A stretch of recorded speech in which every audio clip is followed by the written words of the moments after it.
보니까 오늘 조금 전에 신현영 비대위원 연결해서도 그랬지만은 오늘 오전에 초선 의원들 간담회도 긴급 간담회도 있었고요. 또 2030 청년 의원들도 또 기자회견을 했잖아요. 여기서 보면 기자회견에서는 이른바 검찰개혁, 추미애 윤석열 갈등으로 이런 갈등 국면에서 국민들의 공감대를 좀 잃었다 이런 진단을 했어요.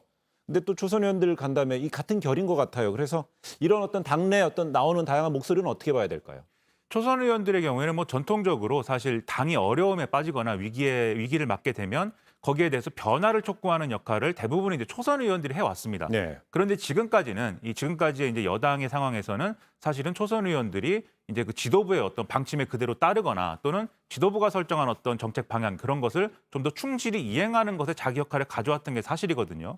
그런데 그런 이제 흐름들이 오히려 이번 재보선에서는 이 민주당을 향한 국민들의 신뢰를 저해시키는 어떤 요인으로 네. 나왔다라는 것을 이제 초선 의원들이 어느 정도 인식하고 있는 상황인 것 같고요. 그렇기 때문에 오늘 이제 논의에서도 이런 부분들에 대해서 좀 심도 있는 토론이 진행이 됐을 것인데 다만 지금까지가 문제였다는 것에 대해서는 공감대가 있지만 앞으로 그럼 어떻게 할 것이냐에 대해서는 사실 백가쟁명할 수밖에 없는 그런 국면입니다. 네. 그래서 이 국면에서 어떤 의견이 다수의 의견이 되는 것인가 그리고 그 의견에 따라서 초선 의원들이 어떤 방식으로 당 지도부의 변화를 촉구할 것인가 이게 중요해졌는데 아마 지금까지 추진하던 개혁의 방향에 대해서는 이견을 제시하지 못할 가능성이 커요. 네. 그러면 방향은 그대로 가지만 실제로 이것이 우리만이 아니라 사회 전체에 어떻게 도움이 될 것인가를 더 잘 설득할 수 있는 그런 방법들을 이제 꺼내야 된다 이런 생각입니다. 지금 초선 관련해서 예. 초선 의원 모임 관련해서 어떤 이야기가 오갔는지 현재 들어왔는데요.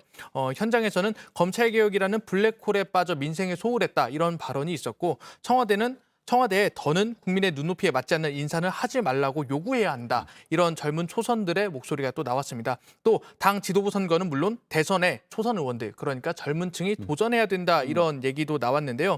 이런 논의 직후에 또 기자회견문도 나왔습니다. 기자회견문 방금 들어왔는데요. 내용을 보면 민주당 혁신에 앞장서겠습니다. 당 혁신의 주체가 되겠습니다. 그리고 당 혁신의 논의를 위한 조직을 결성하겠습니다. 초선 의원총회를 수시로 개최해 성역 없이 끝까지 토론하겠습니다. 앞으로 목소리를 계속 내겠다는 이야기를 하다. 그렇게 되면 저희가 잠시 뒤에 국민의힘 지도부 개편 얘기도 하겠지만 조금 전에 초선 의원들 저런 입장, 지도부 선출에 적극 나서야 된다는 이야기는 결국 다음 달 2일에 있는 전당대회에 지금까지는 중진 의원들이 다 출사표를 던졌잖아요.